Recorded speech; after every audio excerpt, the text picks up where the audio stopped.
Hi, my name is Hillary McKee. I'm with the Office of Communications here in the Gulf region. And we're just going to have a few ground rules. Right now, you cannot raise your hand or unmute yourself. We will allow that to happen during the question and answer session after the presentation by everyone. So thank you for your patience. And if you have a quick thought, just write it down and we'll get to it. Please limit your questions to one per person in the beginning, just so we can get through as many people. And if you need to, you can also chat me and I will read your questions out loud. This is being recorded and will be available on our website. I'm going to pop that link into the chat right now. So it's the same place that you registered to come in now. And I think that's all of our housekeeping. Renee, I believe you are our first speaker. Good afternoon, everybody. My name is Renee Bigner. I am with the Office of Leasing and Plans in the Gulf of Mexico region, and I am the project coordinator for the Gulf of Mexico Wind 2 sale. Today, we will be going over the proposed sale notice, and we will look at the background, the proposed lease areas, the lease stipulations, package and stipulations, the environment sides, including consultations and research, NEPA and CZMA, which will be given by Mark Belter and Helen Rucker. And then there will be the fiscal terms overview and auction format and contract from Sarah Kaufman, and then next steps moving forward. So here's an overview of the overall leasing process. And it starts with, it's broken down into 4 sections: planning and analysis, leasing, site assessment, and constructions and operations. And we are going to take a closer look at where we are. We are currently in the leasing document development. Our proposed sale notice published on March 21st, 2024, and we are currently in the 60-day public comment period. That public comment period will end on May 19th, 2024, and you can make public comments at regulations.gov, and I will have that docket number for you in a little bit.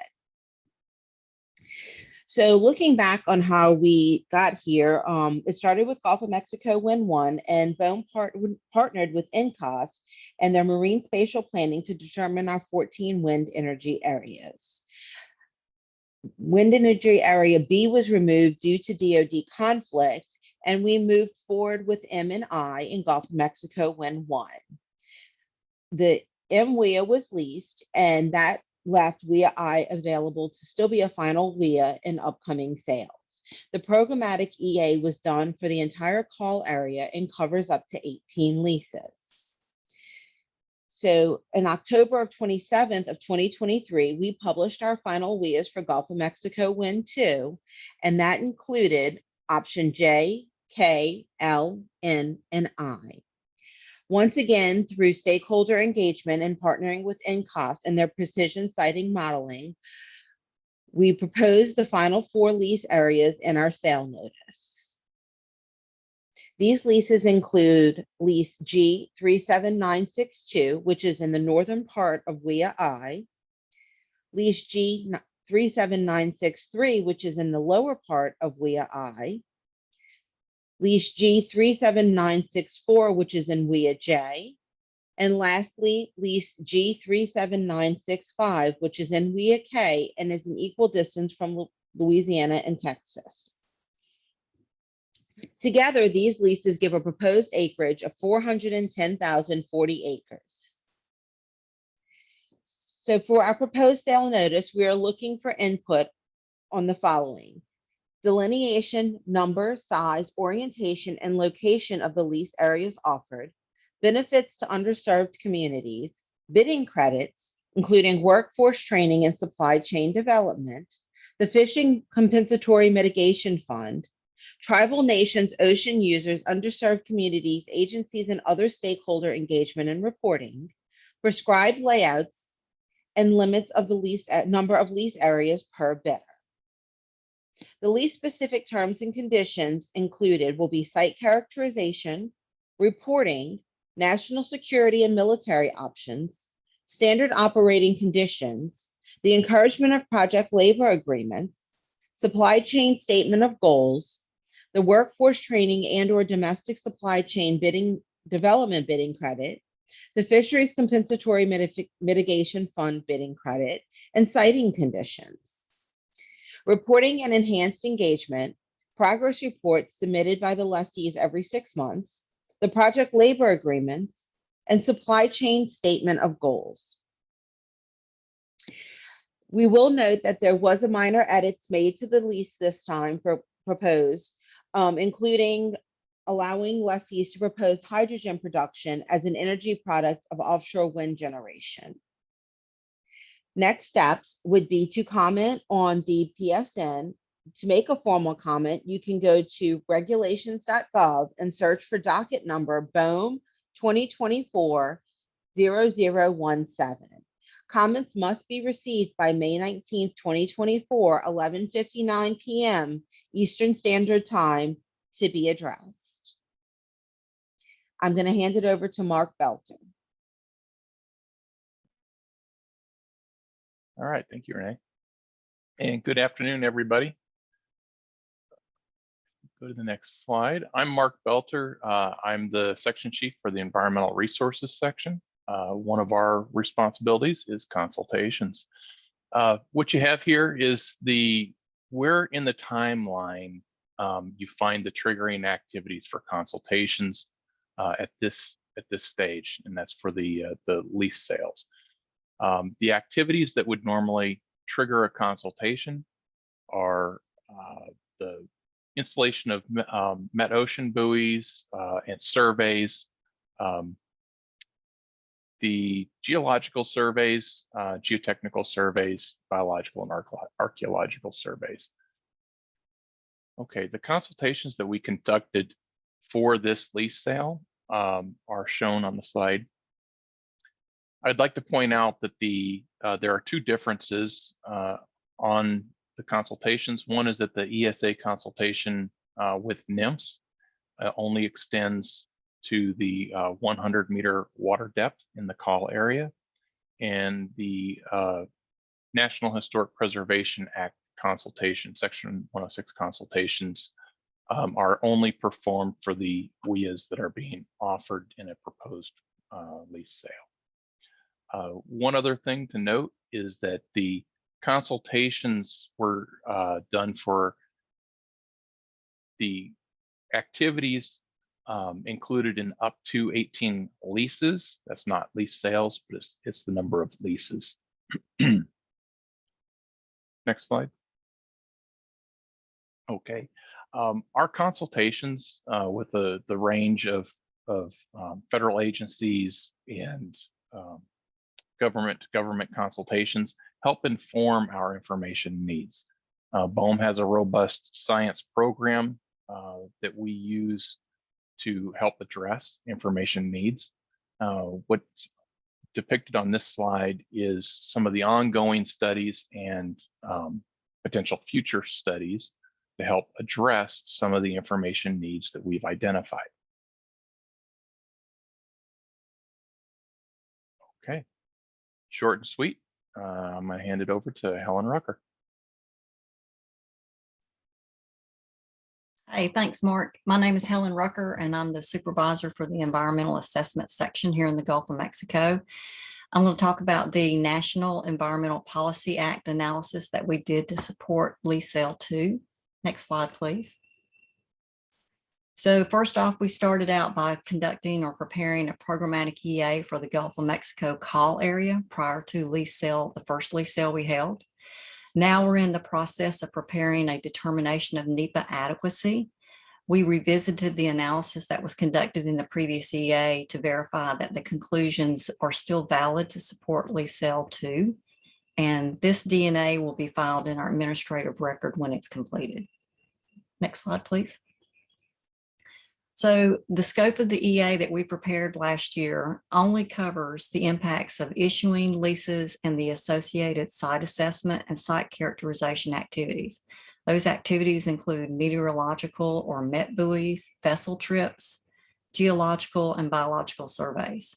It's important to note that this analysis does not include specific project layouts or plans or cable routes associated with those specific projects, visual impacts or any other impacts associated with a project, or the identification of wind energy areas. However, analysis of specific projects will be covered later in the renewable energy process. And that's after a lease is issued and we receive a construction operation plan from the leaseholder. At that time, there will be additional opportunities for engagement and consultation. Next slide, please. So this approach differs from what the Atlantic and the Pacific regions are doing when they do a wind energy lease EA. So we analyze the entire call area, which you can see to the right in the figure that's outlined in red. And so the reason why we took this approach was to allow for greater flexibility for future wind energy area identification and future lease sales as the program evolved here in the Gulf of Mexico. It also provides NEPA coverage for any non-competitive or research leases that may be proposed in the call area. We found that this approach would be more in line with the stakeholders in the Gulf of Mexico region with what they're used to seeing, because it's a similar approach to our conventional energy analysis for NEPA here in the region. So this analysis applies for the issuance of more than one lease, flexibility for additional WIAs and leases over time as the program evolves, and allows for up to 18 leases to be covered in this analysis. Next slide, please. So this is a programmatic EA, and it does analyze up to 18 leases. And we determined 18 leases as the bounds because we went back and looked at the trends that the Atlantic region did in the first 10 years of their leasing program. And we found that in that 10 years, they had issued up to 18 leases. Additionally, this EA for each sale, we assumed there would be no more than 6 to 8 leases issued per sale. And once again, that is similar to what the Atlantic region experienced in their first 10 years of leasing activities. Next slide, please. So for more information about the environmental assessment and the FONSI, which is the finding of no significant impact, they are posted on our website at the link showed here on the slides. And our next steps are to finalize the determination of NEPA adequacy here in the next few weeks. And so far it's indicated that the conclusions of the EA are still valid and will support lease sale number 2. So next slide, please. So now I'll move forward to talk about the Coastal Zone Management Act. Next slide, please, or CZMA, as most people are aware. The Coastal Zone Management Act requires the federal agency activities affecting coastal uses or resources, such as the proposed sale, to be consistent with the enforceable policies of the state's federally approved Coastal Zone Management Program, or their CMPs. So BOEM prepared a consistency determination, or a CD, for the lease proposed, and the CDs were sent to the states of Louisiana and Texas on Friday, April 12th. The programmatic EA that we just got through talking about earlier supports the evaluation that is contained within the CDs. Next slide, please. So the 60-day federal consistency review period began on Monday, April 15th, and is scheduled to end on June 13th. So Louisiana and Texas CMPs, they could provide concurrence or objection to BOEM CDs by the end of this 60-day review period. Or BOEM could presume concurrence if a response is not provided by the states. So Louisiana and Texas may also request a 15-day extension before the end of the review period, which BOEM must grant under Subpart C. Next slide, please. And now I'll turn it over to Sarah Kaufman. Hi, my name is Sarah Kaufman, and I lead BOEM's Economics Division. I will discuss the auction and the bidding credits. The Gulf of Mexico Wind 2 lease sale will be held as an ascending clock auction. The lease is awarded to the highest bidder. Our auction is a multiple factor auction, meaning the winning bid can be made up of a combination of monetary and non-monetary factors. The non-monetary factors are bidding credits for commitments to financial investments in specific areas, which I will cover in the slides. BOEM begins the auction at an opening price for each lease area, which is equivalent to $50 per acre. The bid price increases each round until no more than one active bidder remains on a lease area. BOEM is going to use our new BOEM auction system for this lease sale. What's different about the sale is that it will follow a second price rule where the winning bidder will pay the highest bid amount at which there was competition. Next slide. Before we discuss the details of the bidding credit, I wanted to highlight a methodological change that has been made on bidding credits between Gulf Wind 1 and Gulf Wind 2. In Gulf Wind 1, bidding credits were calculated as a percentage of the cash bid. But for Gulf Wind 2, we have switched to the more intuitive calculation of bidding credits, which is just as a percentage of the winning bid. You'll notice that the percentages associated with the bidding credits have changed between the sale, and those are resulting from this methodological change. Because a cash bid is smaller than the winning bid, it's only a portion of your winning bid, the bidding credit percentage had to be larger to get the same value. Now for Gulf Wind 2, because we're taking percentages of the full winning value, those percentages can be lower and still generate a higher dollar amount. In both cases, the bidding credit amount maintains 25% of the winning bid as a cap that BOEM uses on its for its bidding credits. So as you can see in this table, you see the difference of the calculation between Gulf Wind 1 and Gulf Wind 2. In both cases, the percentage of the winning bid was less than or equal to 25%. But you'll see that in Gulf Wind 1, we had 30% bidding credits because they were 30% of the cash bid. But for Gulf Wind 2, the bidding credits are 25%. Next slide. Now we'll talk about the details of the bidding credits. BOEM has proposed 2 bidding credits for this lease sale. Bidders can receive the bidding credit in exchange for their commitment to a monetary contribution to the offshore wind programs or initiatives. Bidding credits are designed to advance BOEM's mandates under the Outer Continental Shelf Lands Act. The first bidding credit is a 17% credit for an equal contribution to workforce or supply chain development to support the offshore wind industry. The second is an 8% bidding credit for an equal commitment for a contribution to a fisheries compensatory mitigation fund. A little more detail on the workforce training supply chain. This credit is awarded with a commitment that a lessee will invest the amount of their credit in programs that will advance U.S. offshore wind energy training and/or supply chain development. Workforce training commitments must result in a better trained and larger domestic offshore wind workforce that would provide for more efficient operations via increasing the supply of fully trained personnel. For the supply chain development bidding credit, the investment must result in overall benefits to the U.S. offshore wind supply chain and either development of new or expanded capacity or improvements to the supply chain by reducing upfront capital or certification costs. Next slide. The second bidding credit is an 8% credit for a commitment to either start or contribute to a compensatory mitigation fund for commercial and for-hire fisheries. This bidding credit recognizes OXO's requirement to consider other uses of the sea, including fisheries. At a minimum, compensation must address gear loss or damage and lost fishing income resulting from the Gulf of Mexico wind lease areas. If the fund is determined to have excess funds, these funds can be used for engagement and select gear upgrade. The bidding credit and fund are designed to provide certainty to fishery stakeholders that a perpetual fund will be available to mitigate impacts. With the bidding credit, lessees also commit to covering any damages associated with activities on the lease before construction begins and establishment of the fund. Next slide. Just a little bit of what goes on for the bidding credits. Bidders would submit what's called a conceptual strategy with their bidder financial form, and a BOEM auction panel would review those strategies and determine in advance of the auction whether or not they would receive the bidding credit. Next slide. The last slide is an example of the bidding credit. The cash bid plus the bidding credit amount sum to make the winning bid. So in an example of a $10 million bid, and if you receive both credits, 25%, the lessee would pay $7.5 million to honor and commit to spending $1.7 million on workforce training, supply chain development, and $800,000 to the fisheries compensatory mitigation fund. Thank you. Thank you, everyone that spoke.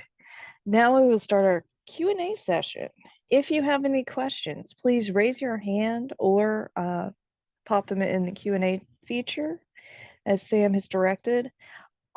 These are not actual official ways to comment. You can go to regulations.gov and search for docket number. It's BOEM-2024-0017. All right, do we have any questions? Hi, I can ask the question that I put in the Q&A. Okay. Yeah, I was about to read it off, so I wasn't sure. Oh, thank you. Well, so for these various agreements, like the community benefit agreements, the agreements with fishing industry, either compensation funds or some of these workforce or supply chain development, does the public ever get to see these agreements and these commitments? I can answer that. BOEM does not provide the information from the credits, in advance of the credits taking place. But I'm sure when in advance, but once the companies have determined what they're providing their contribution to, I expect that would be something that would certainly be made public on their behalf, but that wouldn't be something that BOEM would make public. All right, thank you. Do we have any more questions?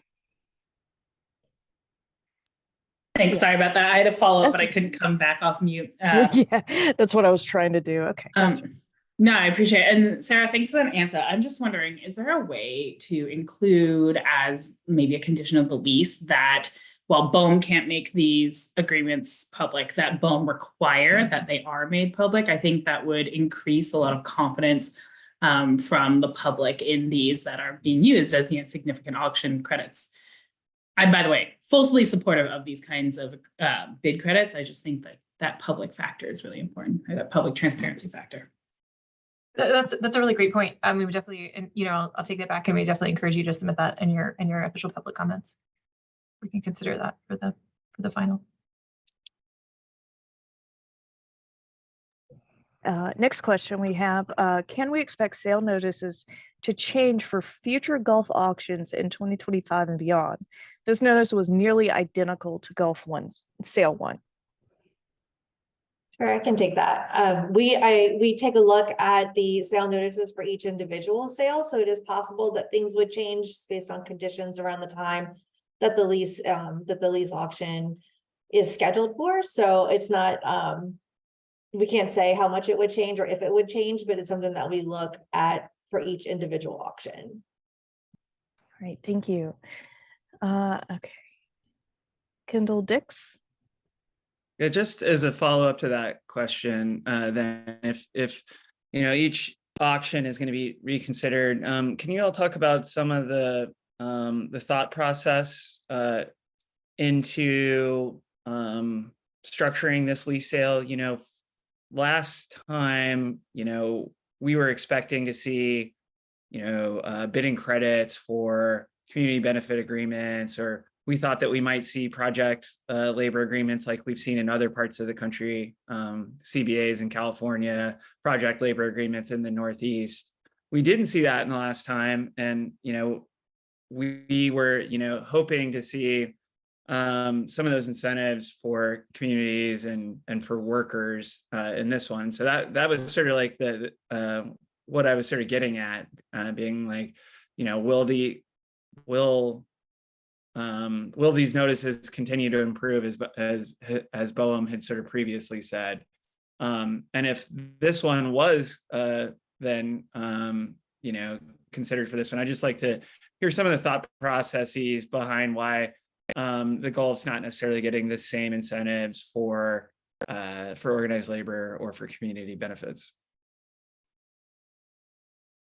This is Sarah. I can speak to a little bit of that. So there is language in this proposed sale notice about project labor agreements. Again, we're requiring the lessee to make every reasonable effort to enter into a project labor agreement for the project. So there is language on that. Regarding community benefit agreements, those are a tool that BOEM, as you note, has used in certain sales. In developing these Gulf of Mexico lease sales, BOEM has definitely considered the possibility of a community benefit agreement.